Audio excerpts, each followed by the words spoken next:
Izvolite, gospodine general. Javljam se po vašem naređenju. Ti si Kursula. Što ti tako brzo napusti CERN? Pa, gospodine generale, udariše nas bok. One gore bi mi brzo slistili. Ja sam ih već poterao s Trajana. Ali taj puk što dođe iz doline Lešnice, najđe... Znam, samo to nije puk. To je njihova 9. divizija.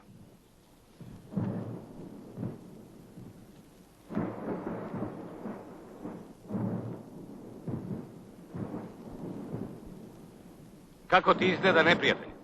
Nisu ono što smo mislili, gospodine generale. Slabo se snalaze u ovim našim brdima. Plaše se noža i bombe naročito. Jedino... Šta je jedino? A ima ih mnogo, gospodine generale. I dobro su naoružani. Kažem vam, udariše me iz doline, inače bih ja već bio na vrh CERN.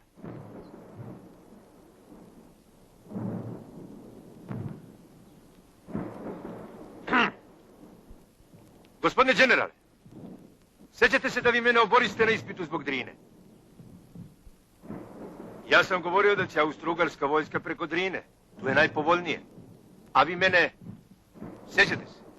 Sjećam se. Pa šta?